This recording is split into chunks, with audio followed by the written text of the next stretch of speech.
Abra sua Bíblia em Apocalipse capítulo 3, versículo 14. Apocalipse capítulo 3, versículo 14.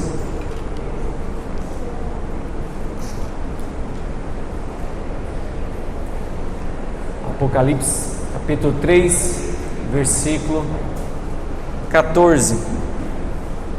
Eu queria que você deixasse a sua Bíblia aberta aí. Eu queria ministrar a palavra de Deus hoje com um tema: provocando desejo no coração de Deus. Provocando desejo no coração de Deus. Apocalipse capítulo 3, versículo 14, diz o seguinte: escreva essa carta ao anjo da igreja, ou seja, ao líder lá, não é um anjo mesmo celestial, mas um representante, é o pastor da igreja em Laodiceia. Essa é a mensagem daquele que é o Amém, a testemunha fiel e verdadeira, a origem da criação de Deus. Sei de tudo que você faz, você não é nem frio e nem quente. Desejaria que você fosse um ou outro, mas você é como água morna, nem quente nem fria. Eu vomitarei da minha boca. Você diz: eu sou rico e próspero, não preciso de coisa alguma, e não percebe que é um infeliz, um miserável. Em outras versões é uma palavra, terrível, um pobre, cego e está nu. Eu aconselho a comprar de mim ouro purificado pelo fogo, então será rico. Compre também roupas brancas, e que você não se envergonhe da sua nudez, e para que você aplique colírio em seus olhos, a fim de enxergar. Eu corrijo e disciplino aqueles que amo. Por isso, seja zeloso e arrependa-se. Preste atenção, estou à porta e bato. Se você ouvir a minha voz e abrir a porta, entrarei e juntos faremos uma refeição como amigos. O vitorioso se sentará comigo ao meu trono, assim como eu fui vitorioso, eu me sentei ao lado do meu Pai. Quem tem ouvidos, ouça o que o Espírito diz às igrejas. Até aí. Essas cartas são extremamente interessantes. As sete cartas da igreja, que foi no passado, que representa para a gente também. Há alguns estudiosos que falam que são tempos, Quando a gente fala voltar ao primeiro amor, essa é a carta à igreja de Éfeso. Talvez poderiam dizer que depois de Jesus, os primeiros discípulos, talvez a igreja foi esfriando. E a gente acha que a gente está esfriando, mas na verdade a gente está mais para essa última carta, Laodiceia. E o que Jesus fala para essa igreja é muito interessante. Mas antes de entrar dentro dessa carta, essa semana morreu um homem aí, Um homem muito famoso, Diego Armando Maradona. Eu tenho certeza que essa semana você ficou enjoado desse homem. Você viu o gol que você faz tempo que não via. Engraçado que eu e o Wayne, nós estivemos lá na Argentina, e eles idolatram esse homem mesmo. Foi impressionante que a gente estava num tour lá, dentro do ônibus, e o cara que estava apresentando a cidade era um argentino. E ele falou: olha, aqui na Argentina é o seguinte: primeiro Maradona, segundo Deus, e terceiro Evita Perón. Aí a gente começou a rir, A gente falou: deve ser uma brincadeira, E aí o cara falando isso para missionário, gente. Aí um dos nossos amigos que estavam lá, passou e falou assim: não, mas sério, você acredita em Deus? Ele falou: não sei, mais ou menos, mas para mim Maradona é muito mais importante do que Deus. E ele falou sério. Isso trouxe um espanto pra gente. Uau! E a gente tirou até uma foto lá, e eu pensei: o dia que esse cara morrer, eu vou postar, mas eu nem postei. Mas é impressionante como eles idolatram o Maradona. E a gente brasileiro, a gente olha daqui para lá e fala assim: nossa, esses caras idolatram demais. Gente, mas como a gente tem a visão errada de nós? Como a gente tem a visão errada de nós? Quantas idolatrias nós temos no nosso coração? e a gente não percebe. Houve uma comoção, né? Lá estava em lockdown, ninguém saía, mas por causa do Maradona, 1 milhão de pessoas passam na frente, gritando, gente gritando o nome dele. É impressionante. E não que eu respeite o pecado deles, mas pelo menos eles são sinceros. O brasileiro não, nós não, os crentes não, a gente esconde os nossos erros. E essa igreja aqui, ela é interessante porque Deus fala para ela: eu sei de tudo que você faz. Gente, eu e o pastor Marcos, a gente às vezes erra e erra feio. A gente fala assim: nossa, aquele cara ali, ou aquela mulher ali, é uma pessoa de Deus. Nossa, aquela pessoa ali, acho que nunca vai fazer um negócio feio. Nossa, aquela pessoa ali é um exemplo. E depois escancara tudo que a pessoa faz. E você, uau. E a gente tem esse problema, todos nós. Quando a gente vê alguém pregando aqui, fala: nossa, esse Paulo Henrique aí é ungido, ora demais, crente demais. Quando a gente vê o Pedro aqui, nossa, esse cara deve ter se preparado a tarde toda em oração, em consagração, buscando a Deus. A gente nem imagina que o Pedro peca. A gente nem imagina que as pessoas que estão aqui na frente pecam. A gente passa essa imagem errada. Mas Jesus sabe de todas as coisas. Deus sabe de todas as coisas. E a pessoa que a gente deveria esconder, é impossível esconder as coisas. E Jesus diz a essa igreja: eu sei de tudo que vocês fazem. E é interessante que a gente começa a ler aqui, e ele fala o seguinte: você não é nem frio nem morno. Laodiceia é uma cidade na Ásia que ficava entre dois polos, do lado Caldas Novas e do lado Ipanema, praia de Ipanema. Imagine só, entre as cidades. Jesus está fazendo um trocadilho, brincando: vocês não é nem quente e vocês não é nem frio. E o que Jesus fala é algo horrível de se ouvir. Imagine se a gente pudesse ter essa intimidade e falar: Jesus, o que eu provoco no Senhor? Jesus diz: vocês me dão um nojo. Quando eu olho para vocês, eu tenho vontade de vomitar. Imagine só, se Deus falasse isso para você. Se quando alguém fala alguma coisa para a gente acha ruim, imagine se Deus falasse: eu tenho nojo de você. Quando eu olho para a sua vida, eu não posso nem dar um exemplo que pode ofender, né, se eu falar o nome da pessoa, mas imagine que Deus fala assim: quando eu olho para você, eu sinto nojo, porque você não é nem quente nem frio.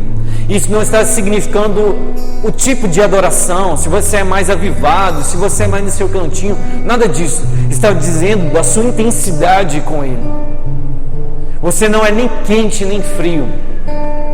Eu tenho nojo de você. Isso é terrível. Algo interessante também que Jesus começa a compartilhar e dizer: olha, vocês acham que são ricos, mas não são. Outra coisa, quando nós nos afastamos desse desejo intenso por Deus, nós mudamos a nossa visão de nós mesmos. Eu tenho certeza, porque a gente faz isso, a gente fala assim: não, eu sou um bom crente. Você precisa prestar atenção sobre como é a sua vida. Você precisa prestar atenção se você provoca em Deus boas reações. Há muitos anos atrás, Deus tinha falado isso no meu coração, acho que eu já preguei isso já, que nós temos o poder de alegrar o coração de Deus. Quando você pensa em Deus, como Deus está agora, não sei se vocês têm essas viagens, ou só eu fico imaginando, será que Deus está triste agora? Será que Deus está feliz? Será que Deus está chateado? E eu sempre ficava pensando nisso a minha vida toda. E uma vez Deus trouxe ao meu coração: depende de cada pessoa. Algumas pessoas alegram o coração de Deus. Quando Deus olha para Jesus, Ele diz: esse é meu filho que me traz o que? Muita alegria. Então, os filhos de Deus podem trazer alegria para Ele. Você pode trazer alegria ao coração de Deus. Enquanto muita gente está decepcionando a Deus, mas você pode dizer: Deus, eu quero te alegrar. Mas quando Jesus está dizendo isso para essa igreja, está dizendo: olha, vocês têm a visão errada de vocês, porque era uma cidade muito rica, eles tinham muita condição financeira, eles tinham capacidade de compra muito grande, era uma cidade extremamente próspera, ou seja, era a classe média alta. O pessoal lá chegava de BMW. Lá o iPhone mais velhinho lá era o 10. O pessoal lá era rico. Mas Jesus está dizendo, vocês é pobre. E Jesus começa a dizer, vocês são desgraçados, vocês são nus, vocês estão sujos, vocês são malditos. Olha o Jesus legalzinho dizendo para eles a condição deles, porque essa era a condição deles. Será que você pode nessa noite dizer, Deus, qual é a minha verdadeira condição? Eu não quero olhar para como as pessoas acham que eu sou, eu não quero olhar para como eu acho que eu sou, eu quero saber a tua visão. É isso que Deus estava falando. Vocês acham. E quando a gente olha para os argentinos gritando Maradona, Maradona, passaram a noite, a madrugada, pincharam, gritavam o nome, e você fala assim, povo idólatra, e você? Você e seu busto, você e sua imagem, você e os seus interesses, você e os seus desejos, você e seus prazeres. Ah, como a gente tem que lavar a nossa boca para falar dos argentinos. Continuando, Jesus diz tantas palavras duras para eles, e Jesus está dizendo, vocês estão caídos, só não perceberam, vocês já estão longe de mim, os cultos estavam rolando lá normalmente. Eu fico imaginando se era uma igreja rica, eu imagino, contextualizando, lógico, claro, eu imagino o data show deles, era daqueles que pegavam a parede toda, eu imagino os microfones, os instrumentos, eu imagino que eles podiam até pagar uma banda boa, que voluntário não está com nada, vamos contratar as pessoas, vamos contratar, vamos colocar comida todo dia, que a gente traz as pessoas. Eu imagino que acampamento toda semana, a gente tem condição financeira para isso, mas Jesus está dizendo, nada disso vale, nada disso vale. Quando eu olho para a reunião de vocês, para a adoração de vocês, o dízimo de vocês, eu sinto nojo. Um adorador não significa aquele que canta bem, significa aquele que vive bem. Porque até aquele que vive bem com Deus pode estar desafinado, mas Deus recebe a sua adoração. Quantas vezes eu, tal do legalista, falo assim, hoje, Deus, eu vou jejuar. Será que Deus recebeu? Eu falo, não, Paulinho, está de brincadeira? Você acha que você está fazendo alguma coisa? Eu nem recebo isso aí. Você acha que Deus recebe tudo que você faz? Depende do seu coração, depende da sua intensidade, depende do seu querer. Você é quente ou você é frio? Ou você é morno? Jesus não tem nenhuma qualidade a destacar essa igreja. Em todas as igrejas sempre há qualidades e defeitos, mas essa igreja não tem nenhuma qualidade. Se a gente reunisse aqui e falasse assim, gente, vamos falar as nossas qualidades da nossa igreja. Ah, nossa igreja tem isso de qualidade, nossa igreja tem isso de defeito. Mas Jesus olhou para aquela igreja e falou assim, olha, não tem nada para dizer para vocês, vocês não têm nada de bom. Gente, como Jesus foi duro com essa igreja. E se Ele olhasse para nós nessa geração, será que Ele não seria um pouco mais duro? Será que Ele não poderia falar assim, olha, eu preciso que vocês melhorem mais, sejam mais intensos, tenham mais prazer em mim, se afaste de algumas coisas. Será que nós temos esse coração disposto a ouvir a Deus? O que Ele quer corrigir o nosso coração? Como Jesus foi duro com essa igreja. E nós vemos essa geração. E a gente fala assim, não, nós estamos prosperando. De onde nós saímos, para onde nós estamos, não tem pilastra aqui nos atrapalhando. Não tem uma salinha do lado aqui, os meninos fazendo barulho, atrapalhando a gente. Olha só, tá doido. E a gente acha que a gente é rico. A gente já chegou no nível. E pode ser que Jesus fale assim, como eu tenho saudade daquela época de vocês. Nossa, que bons momentos. Tava lá aquelas 4 músicas da Wayne, aquela galerinha. Jesus pode falar assim, gente, como eu queria aquele tempo. E a gente está aqui, não? Estamos melhorando. A gente tem que tomar cuidado. Nós vamos abrir os nossos olhos e enxergar com a visão de Deus. Enxergar com a visão de Deus.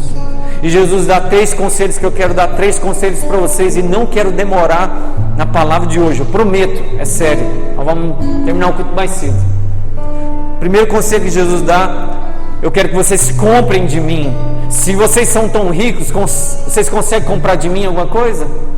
Porque não é com dinheiro que a gente compra as coisas com Deus.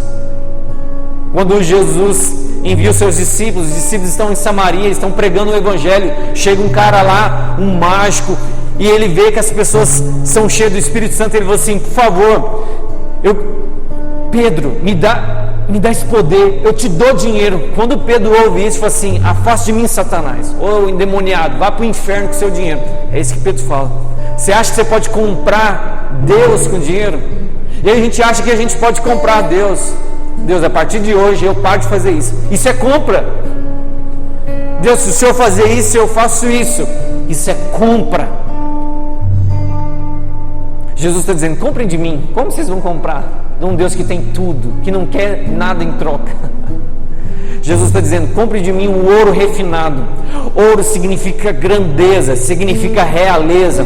Quando Jesus está ensinando essa igreja a ter um relacionamento de intensidade com Ele, ao ponto de a gente receber de graça. Gente, com Deus é tudo graça, não é de graça, é graça. Eu busco a Deus porque eu quero buscar a Deus e não as bênçãos de Deus. Eu quero conhecer a Deus, e se Ele falar, é um benefício. Quantas pessoas querem ouvir apenas a Deus? Ele está dizendo: me busquem, porque tudo que vocês têm aí na terra não pode ganhar o meu coração. Eu quero que vocês me busquem de coração. Buscar-me-eis e me achareis, quando vocês buscarem de todo o vosso coração. Jesus está ensinando essa igreja: comprem de mim, vem para cá, me conheçam. Me conheçam. É isso que Deus quer que você faça, conheça Ele. Segundo conselho que Ele dá, Ele vai dizer o seguinte: comprem de mim roupas brancas. Gente, essa igreja vivia em pecado, vivia em erro. E como eu disse no início, Deus sabe de todas as coisas. Deus sabe do seu pecado, Deus sabe do seu erro. Mas Ele está dizendo: eu te dou roupas novas. Todas as vezes que a Bíblia está falando de roupas, está falando de uma mudança no interior, de comportamento, de relacionamento com Ele, de limpar. Ele está dizendo: você é nu, você está pelado. Gente, quem aqui já teve sonho pelado? Você estava sonhando que você entrou no colégio pelado. Que trem horrível, né? É horrível. E às vezes a gente está andando pelado espiritualmente, andando, livre e solto, largados e pelados, gospel. Deus está olhando para a gente e falando assim: talvez vocês estão nu espiritualmente. E quem que enxerga isso? Graças a Deus a gente não enxerga, mas o mundo espiritual enxerga a gente nu. Satanás sabe quando um crente é revestido das armaduras de Deus. Opa, aquele ali dá trabalho. Mas quando vê um pelado, ixi, tá brincando. Uma mensagenzinha já faz ele pecar. Ixi. Será que você está pelado espiritualmente? Ou você está preparado? Jesus está dizendo nessa igreja: vistam a roupa que eu tenho para vocês. Eu quero mudar as suas vestes. Como que eu mudo as vestes? O que eu ofereço para Deus? Só quando você se arrepende. Fala: Deus, estou pelado. Deus, eu estava vestido tão bonitinho, estava legal, firme contigo, mas eu fiz aquele negócio, me ajuda. Aí Ele te dá as vestes novas. Terceiro conselho que eu quero te dar, último conselho que está na Bíblia, não é nem meu conselho. Jesus está dizendo: compre de mim colírio. Essa cidade, Laodiceia, era conhecidíssima de ter os melhores oftalmologistas. Jesus está brincando com aquilo que era potência deles. Gente, vocês acham que vocês têm médico bom aí, mas vocês são cegos. Vocês precisam de colírio, porque vocês precisam se enxergar. Já viu aquelas pessoas que não se enxergam? É você. Você está pensando em outro. Jesus está dizendo: a sua visão está embaçada. Gente, quando eu tiro esse óculos aqui, eu tenho menos grau que muitas pessoas. Eu não consigo enxergar. Eu jogo bola de óculos porque a bola vem e fala: será que a bola... Aí quando você... é a bola mesmo.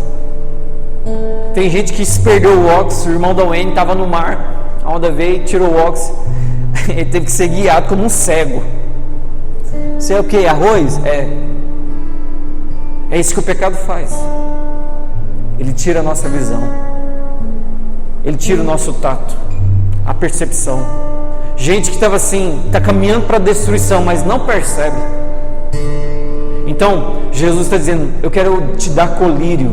O que é o colírio? É a presença do Espírito Santo. É quando existe essa água, o colírio que sai de Deus, o rio de vida, a fonte que sai de dentro de um crente, que traz vida, que limpa.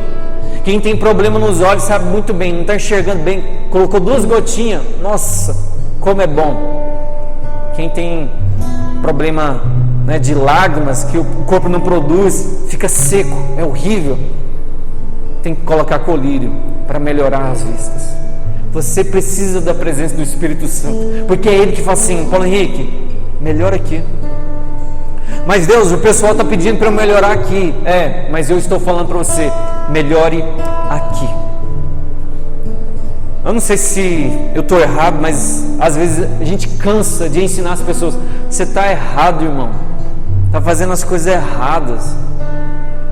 Eu só digo, Deus, só o Senhor para falar isso, para a pessoa acreditar. Porque não adianta, somente se a pessoa ouvir a voz de Deus. Eu preciso consertar aqui. Eu preciso consertar. O que Deus está falando para você há muito tempo que você está assim, não, espera um pouco, Jesus. Não, é sério, só mais esse ano. Enxergue melhor. Para terminar, Jesus está dizendo, depois de uma surra bem dada, quase um chicote, Jesus fala assim, gente, eu amo vocês. Sério, Jesus? Porque eu amo, mas eu também corrijo os meus filhos. Eu não dou só presentes. Vai dizer, eu corrijo e disciplino aquele que eu amo. Por isso seja zeloso. Essa palavra é maravilhosa. Zeloso, disciplinado, fervoroso. Quando Deus se revela lá em Êxodo capítulo 20, depois veja, quando Ele está dizendo sobre o que o povo não pode falar, pensar, imaginar, Ele está dizendo, eu sou um Deus zeloso. Deus está falando para essa igreja, pareçam comigo, sejam zelosos, cuidadosos. Quando Jesus entra dentro de um templo lá, Ele vai dizer, olha o que vocês estão fazendo com a minha igreja, olha o que vocês estão fazendo com o meu povo, está errado, isso aqui é um covil de ladrões. Ele começa a derrubar as mesas lá, meter o pé. Já imaginou Jesus bravo? Jesus bravo, dentro da igreja. Os discípulos vão dizer, nós lembramos do versículo que diz, Ele tem zelo pela sua casa que o consome. Gente, deixa eu te dizer, o cara que está fazendo coisa errada agora, Deus tem mais misericórdia de você que está ouvindo e que continua fazendo as coisas erradas, porque Ele não sabe, quem é muito dado, a muito é cobrado. Se uma casa é cheia e depois não há nada, vazia, volte o quê? 7 demônios. O estado dessa pessoa é pior ainda. Cuidado, irmão. Você está sendo cobrado de uma maneira poderosa por Deus. Não brinque com Ele. Não brinque e fale assim, eu peço perdão e depois eu me arrependo. Quem aqui nunca fez isso? Você não pode nem verbalizar, mas você pensa, depois eu peço perdão. Cuidado. Cuidado. Jesus está dizendo isso para eles. Eu estou disciplinando, sejam zelosos, cuidadosos, fervorosos. Para terminar mesmo, Jesus diz, prestem atenção, eis que estou à porta e bato. Ou seja, aquela igreja fechou a porta para Jesus, essa porta não estava mais aberta, para ele estava fechada. Será que a porta da sua vida está aberta, escancarada, e fala assim, Jesus, entra e faz o que o Senhor quiser, custe o que custar. Abre a porta do seu coração. Eis que estou à porta e bato.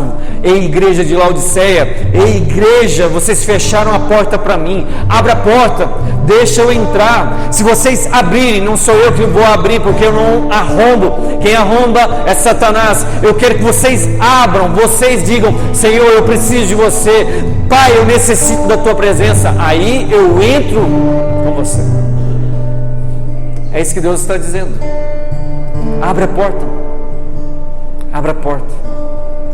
É só você abrir. Só você abrir. E Jesus disse, se você abrir, eu vou entrar e nós vamos ceiar como amigos. Gente, para o judeu ceiar Comer junto significa assim: estamos juntos, somos amigos para sempre. Jesus está dizendo: eu quero caminhar com você, não importa o que você fez, eu quero caminhar com você. Jesus bate, critica, porque eles estavam errados, eles precisavam disso, eles precisavam ouvir a disciplina de Deus, mas Deus sempre tem um convite de misericórdia para aqueles que querem se arrepender. Agora seja sincero, como você está? Como você está espiritualmente? Você é morno ou você é frio? Ou você é quente? Você só valoriza as coisas dessa terra e esqueceu dos benefícios do que Deus tem para você lá na eternidade? Você continua nos mesmos erros, nas mesmas falhas, está nu espiritualmente, caminhando aí desprotegido?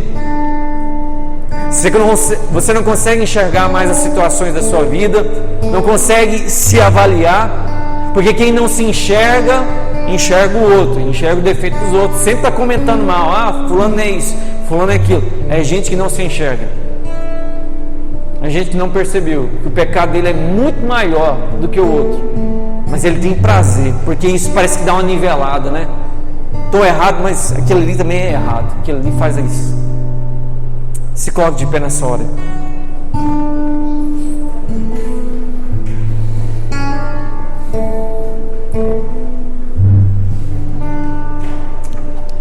Fale com o Senhor. Fale com o Senhor. Diga: Deus, eu quero abrir a porta do meu coração. Eu sei que você já ouviu tanto esse versículo, e você fica pensando: como que eu vou abrir a porta do meu coração? Como que eu faço isso? Eu digo para você: é quando você tem uma disposição, um interesse completo em conhecer a Deus. É quando você fala assim: cara, eu preciso conhecer mais a Jesus. E aí você começa. Aí você vai orando, você vai lendo a Bíblia, você vai fugindo do pecado, você começa a entender mais sobre Deus, você começa a buscar um relacionamento mais profundo, você não fica mais satisfeito com os cultos, quer sempre mais. Fala: mas já terminou o culto? Nossa, já terminou o louvor. Termina o culto, já vai para o monte. Nossa, bons tempos. Eu vejo tudo, diz Jesus. Ele enxerga tudo, Ele enxerga o seu coração. Todas as vezes que você levanta a mão cansado, Ele enxerga. Todas as vezes que você vem amarrado para a igreja, Ele enxerga. Ele te enxerga quando passa alguém te tentando e você fala assim: Deus, eu não quero pecar. Ele enxerga isso. Quando você fala assim: Deus, me dá força para vencer, Ele enxerga. Ele está vendo tudo. Que coisa boa.